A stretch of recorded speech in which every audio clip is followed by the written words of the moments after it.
Howdy folks, Champions Cup for not Friday, Saturday and Sunday games. I've combined the two sets because I didn't do a video for the games for Saturday. I ended up going to see my folks and taking my missus to see a movie, and the kids had to play with my parents and whatnot. So yesterday was pretty full on. Watched the Saturday games at night, and I've just watched some of the Sunday games this morning, being Monday morning here in NZ. So I've just finished catching up on that. I ended up watching 4 of these 8 games, and then the other 4 I've seen highlights and stats and whatnot. So yeah, because there's so many games, I'll kind of try and keep it quick-ish. And we'll talk about the final standings and who's facing who. And yeah, you guys can let me know your thoughts on how this 4th round went.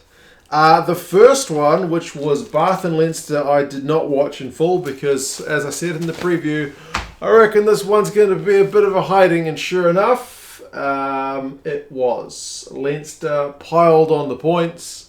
Bath managed to get 1 try in which Charlie Ewels has probably run further in any one particular run than we've ever seen him run. It did take 15 minutes for Leinster to get on the board, but young Jimmy O'Brien got 4 tries.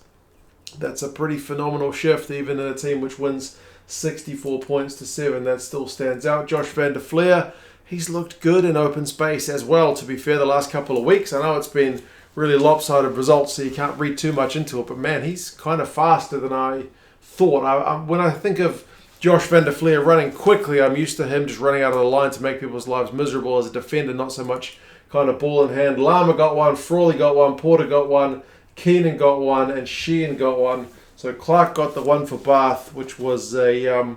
it made it 7 points to 19 at the time, but it was 33-7 by halftime and 64-7 by full time. So yeah, an absolute hiding. It feels like Leinster's pretty angry for only coming in 4th with that one game. They were, deducted a loss. Nobody's going to want to play Leinster at the moment, that's for sure. But this game, possession 42-58, territory 50-50, clean breaks 15-4, defenders beaten 38-11. So yeah, Leinster just dominant. Run meters 675-278. Ewels for Bath made 18 out of 20 tackles and helped set up that try with the break and the offload. Underhill apparently only played 13 minutes, which was pretty brutal for him.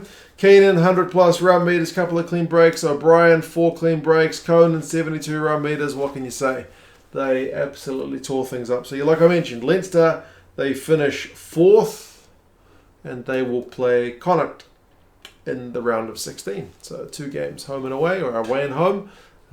Should be pretty interesting, the All-Irish one. But we'll see, that's a wee way away yet. Bath will resume their European journey in the Challenge Cup. The next one, Scarlets and Bristol. Likewise, I didn't watch this one because on paper it was supposed to be a bit of a hiding. And especially in that second half, it did end up being a bit of a hiding. This is kind of the Bristol that's been missing all year because they've been pretty bad in the Champions Cup. In the Premiership, they've been pretty lackluster. But this was the stuff from Bristol, which I think we're used to seeing. I mean, Scarlets got the first points of the game from a penalty, but I mean, Johan Lloyd showed some pretty great footwork. There were offloads galore. Randrandra was kind of coming back to his best. Randrandra got 2. Lloyd got 1. Remember, he was playing 12. They got a penalty try. Thacker, O'Connor, Nolango, which was maybe the try of the game. That one was just, again, when you think Bristol under Pat Lam, it was a very typical try. And then Sheedy got one of the death. They were really kind of pushed for as many points as they could get. I mean, Luatua galloping down the wing, bumping off tacklers was beautiful. The Scarlets guys, I think, will be pretty gutted that at times the defence was, just a bit soft there. I know you're playing the likes of Luatua and Randrandra and whatnot, but you still need to show up a bit better defensively. But I mean, to their credit, Scarlets also scored a couple of tries. Elias and McNichol's one was likewise a pretty nice one, and they kept the scoreboard ticking over. So they were down 14-3, actually went back in front 16-14 with a try and some penalties. So first half they were definitely in the game, but the second half was just all Bristol. So possession's pretty close, 49-51, territory 52-48, so kind of an even split. But run meters 588, which is not bad from Scarlets, but 865 to Bristol. They were just running it galore. Clean breaks 13-9 to Bristol. Defenders beaten 34-23 to Bristol. So it seems like it was a pretty open and fun game, if a bit lopsided by full time. But Scarlets, the left winger Compere, has 146 run meters and 4 clean breaks. That's a heck of a shift. Callum Buffoni, 11 from 11 tackles. Fitz Harding, 132 run meters. Not bad for a number 8. Daniel Thomas, the flanker, 19 from 21 tackles for Bristol. So, Scarlets are out. The European journey is done, finishing bottom of the pool. Remember, not the ideal start to the competition with them forfeiting a game with the COVID stuff. But, Bristol 4th, and they will take on SALE. So it's going to be an all-premiership affair in that one. The next game I watched, and it was probably a good pick, Ulster and Clermont. It finishes 34-31. Clermont, I think, in this one will be pretty gutted. They left their run way too late. They scored 3 tries, Vantonda, Raka and Kankori, but look at the time, 69, 72 and 75. They were able to open up Ulster, but not until the end of the game when they kind of seemed dead and buried. They just started chucking it around a bit. But, it was a bit frustrating otherwise. They were kicking kind of penalties in the first half. They were just kind of happy to keep the scoreboard ticking over to the point where they were in front. Ulster had tries 2 to Herring, so the maul was working pretty well. Lowry got one, and I thought he looked pretty bloody good, especially having got that Ireland call-up. I will be doing a video on Ireland's squad. I've still been waiting for Andy Farrell's kind of rundown of his squad video, but it doesn't seem to have appeared. They're not going to do one, so now that these games are all done, I'll have a look at the Ireland squad properly this week. But Lowry, with the additional pressure of being named in the Ireland squad, didn't bat an eyelid. Vermeulen got one, and Balakoon, another one who's putting pressure on for an Ireland spot, looked the absolute business. So Hume also I thought was pretty busy. But it was a crazy one.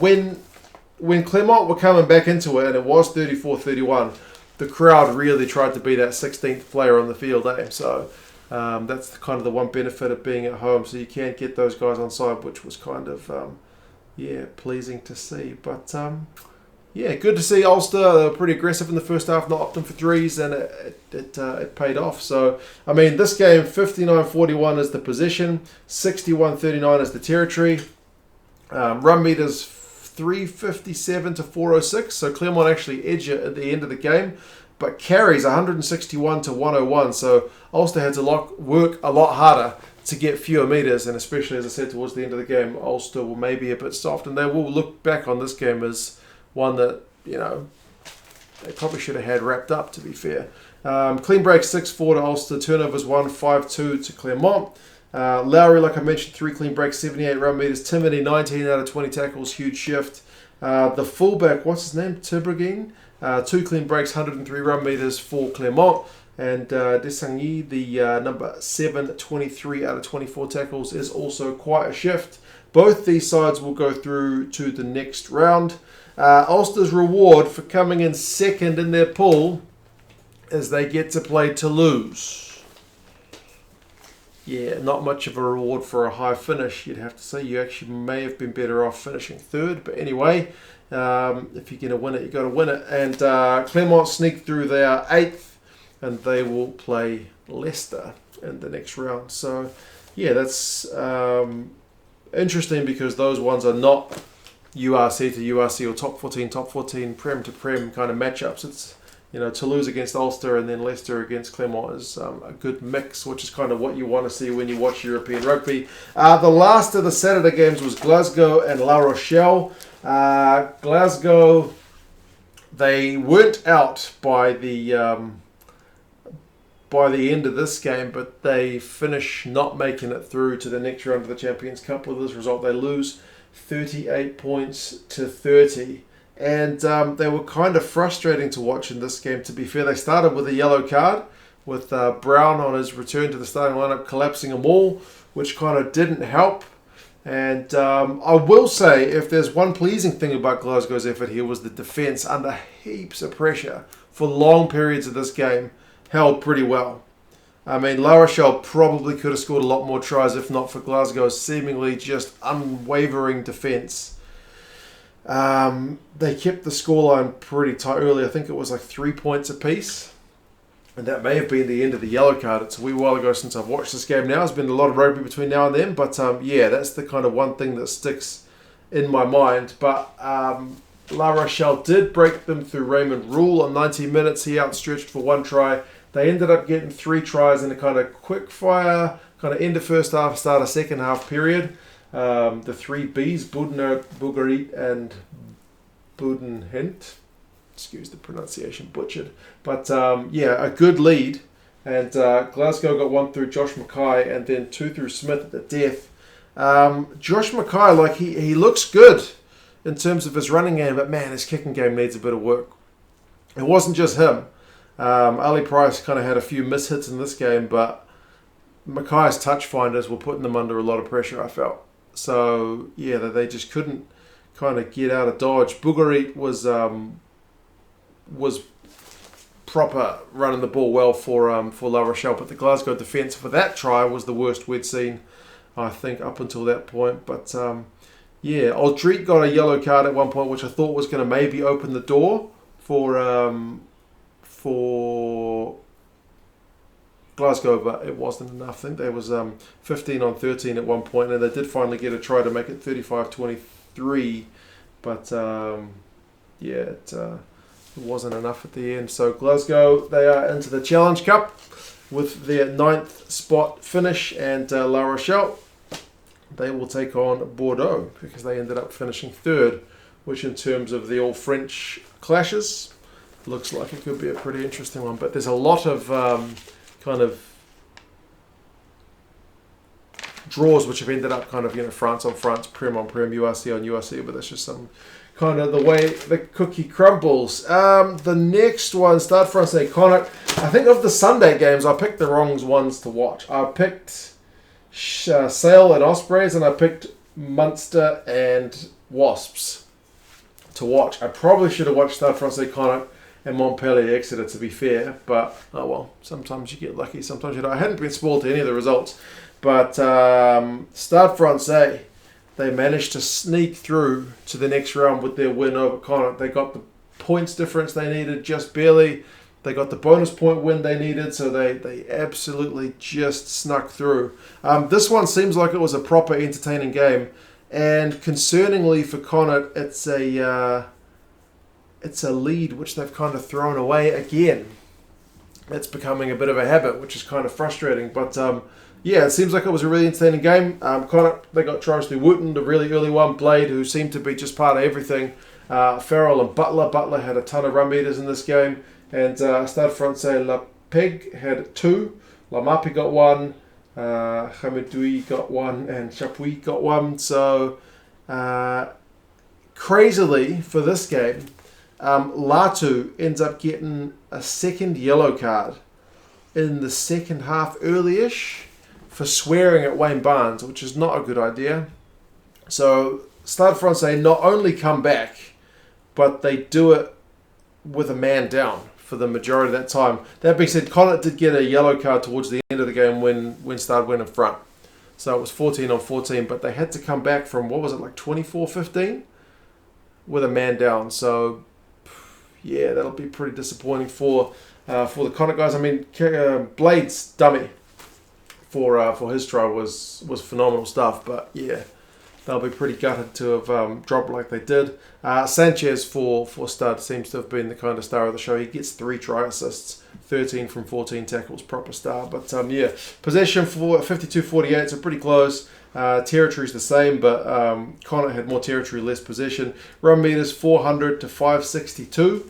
So Connacht having more of the run meters, but penalties conceded 14-8. Also Connacht having more, so not the stat you want. Stade had more clean breaks 7-3, more defenders beaten 30-18. So yeah, a few stats that the Connacht defensive team will be kind of looking at with a little bit of frustration. Wooten though, 96 run meters plus his tries, a solid shift.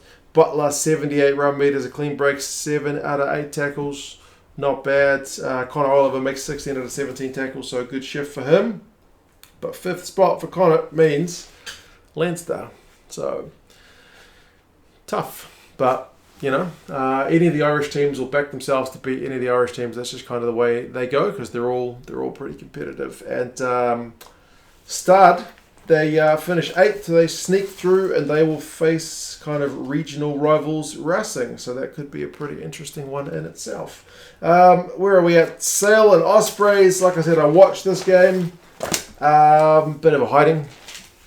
And it's another one where the game kind of gets run away the further we go into it. I mean, it was a 14-3 lead at halftime for SCAvBRI, so that's far from game over, 14-3.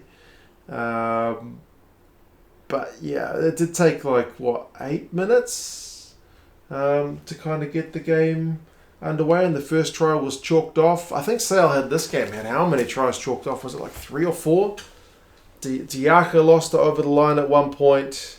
It was pretty crazy. There was a nice try where Ben Curry got a turnover. Bevan Rod had a big line break and a pass. So there were some pretty sweet moments in it. But in terms of the scoreline, 49 points to 10 by the end of the game. You're not exactly on the edge of your seat.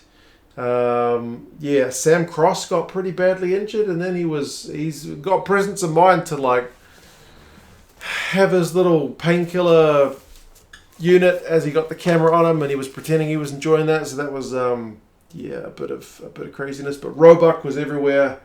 SALvOSP, as I said, with kind of Bristol, have looked ordinary in the Premiership this year, but the last couple of results in the Champions Cup have been pleasing. So they'll be kind of disappointed to miss as many points as they did, but in the end, SALvOSP kind of, they blew the Ospreys off the park, didn't they? They didn't get one through Deeves, but I mean, Roebuck got 2, Reid got 1, Ashman got 1, Dan Dupree got 1, Langdon got 1, and Metcalf got 1. So that's a lot of points, absolute lot of points. And some of the hands, like I mentioned, were pretty magic. I was glad the Ospreys got on the board. At that point, it was 28-10, which is still not dead and buried, but then the floodgates kind of opened.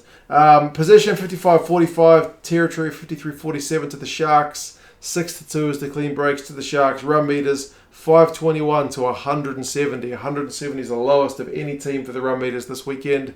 That's kind of not ideal, but Ospreys did win 9 turnovers, which is one of the highest amounts this week to the Sharks. 4 Roebuck, 2 clean breaks, 51 run meters. Dan Dupree 12 from 13 tackles. Evan Roots 13 from 15 tackles, not bad on losing effort. Dan Evans had the most run meters for Ospreys with 30. 1 clean break. Ospreys are out. Bottom spot for them means no more European rugby. They can focus on the URC, and Bristol is awaiting SALvOSP, who finished 5th. So that could be a pretty good all-premiership clash between those two. The last two, Munster and Wasps. I just watched this one now. Actually, it's the last game that I watched of the full games. So Munster 45 points to 7. Munster, and I'm part of it as well, get criticised sometimes for showing a bit of lack of attacking endeavour, but we saw a bit of what they can do in this game. They showed some kind of attractive rugby, which was pretty nice to see. I mean, the first try through Murray was 20 phases, and then just the haphazard knock backwards from Dan Robson, and the tackle means Murray pounced on it, getting a try. That kind of wasn't classic stuff, but there were a few classics in this game from the Munster guys, which was kind of quite pleasing. Wasps, on the other hand, decision-making and passing skill level at times in this game, pretty atrocious. So I think they've had some kind of disruptive build-up to this one, but it wasn't going well. It was a 17-0 lead at one point. I mean, Murray got 1, Zebo got 2, O'Donoghue got 1, Lochman got 1, and Rory Scannell got 1. So a lot of tries. Kind of blows the score out. Coombs is a wrecking ball. He gets yellow carded in this game, but Gavin Coombs is just an absolute unit of a man. He's just so good. He flattens one of the, I think it's the 10. He flattens the Wasps 10. That's a nightmare stuff. Him peeling off the back of the scrum and just running down your channel. You don't want that. Going too high on him as well. Nah, not good. There was a really long injury break for Tom Young in this game as well, and I haven't read. They said it's a potential neck injury. From what I've read in the news, it was one of the longest breaks you will ever see for them to try to take someone off the field safely. So, kind of hoping he's all right. it was a, yeah, as I said, very, very, very long break. I think the first half was over an hour long just because of that stoppage. But yeah, you got to do what you got to do, right? So it was 24-7 at half time. Yeah, Munster I think scored when they still had Coombs in the bin, so it kind of didn't make a difference for them. They were really all over Wasps. Wasps did get one through Dan Robson, but it wasn't their day at the office. Munster were just hungry. That's the last note I wrote. They were hungry when they scored their last try. So yeah, positive, really positive stuff. 57-43 and 51-49 are the possession and territory stats, but Munster had the position but not the territory. Clean breaks 8-0 is indicative of how this game went. Defenders beaten 20-15. Turnovers conceded is 16-7, so Munster will be a little bit concerned about some of the coughed up ball, but when you score 45 points, you won't be complaining too much. Coombs, 53 run meters. O'Donoghue, 15 from 16 tackles. Zebo, a couple of clean breaks, so looked pretty sharp, which was pleasing for him. The crowd were loving that. Odogwu, 27 run meters. Again, in terms of individuals getting breaks in this game, that's not a lot to write home about. Nizam Kar, 14 from 14 tackles. Wasps, 10th, despite knocking off Toulouse. Challenge Cup awaits them. Munster, who finished 3rd, will face Exeter, which is looking like a pretty interesting prospect. They played each other in the Champions Cup. Was it last season? Season before that? I think the season when Exeter won it. Was it that they played? I remember they got, was it a draw at Sandy Park? So yeah, there's a bit of recent history between those two teams. It could be pretty interesting. Speaking of Exeter, they went to France. They played Montpellier, who, remember, coming off a massive loss to Leinster, but when Montpellier picked the best players, they can actually play pretty well.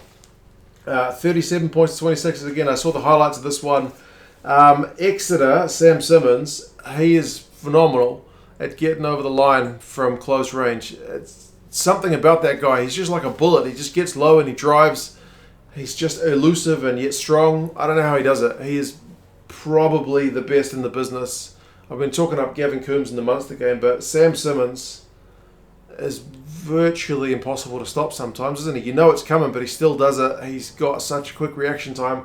He gets 3 tries, and he only manages like 30 run meters because he wasn't having to get them from real long range, even though he's got wheels as well. 3 minutes, 32 minutes, and 49 minutes for his. Sean O'Brien, the midfielder, he gets a try as well for Exeter. So they do get 4 tries, but it's Montpellier with 4 as well. Bouthier, Willemse, Serfontein, and Reinach. So a bit of South African connection in there for Montpellier. But man, when they pick their best team, they're a force to be reckoned with. So kind of wish you'd seen more of Montpellier throughout this competition, to be fair. Ngandabe is the man who got the line break for the first try. It was a proper bit of excitement stuff as well. Montpellier's maul looked good. So they had a 21-5 lead at one point. But like I mentioned, Sam Simmons with that low drive had them 26-24 in front. But that was the last of the scoring for the Chiefs. The rest of it was through Montpellier, and Reinach's one was an intercept, and he is proper quick for a halfback. So yeah, that bonus point try put them beyond Glasgow, so that kind of gets Montpellier through. They had 43% possession to Montpellier and 42% territory, but they had 436 run meters compared to Exeter's 442. Now, that's pretty similar. But Exeter had 146 carries, Montpellier just the 87. So I know Reinach clocks up a fair few of those, but Montpellier seemingly very kind of effective with their ball in hand. Turnovers conceded 17 by Exeter, 12 by Montpellier. It's kind of high-ish. Clean breaks 5-2 with Montpellier having the 5. So some kind of good-looking stats there. Kirsten in a losing effort, 13 from 15 tackles. O'Brien, 78 run meters for him. Zach Mercer, 71 run meters, 16 from 16 tackles. Kamara, 23 out of 24 tackles. So some proper good defensive shifts as well. Like I mentioned, Exeter is going to take on Munster. They finished 6th at Exeter. And Montpellier will take on Harlequins. They finished 7th. So, yes, 24 minutes. Sorry for the lengthy one, folks, but I did have to combine this all up into one set of games. because of family stuff over the weekend. You know how it is. Sometimes you got to put the rugby on the back burner. But yeah, really interesting.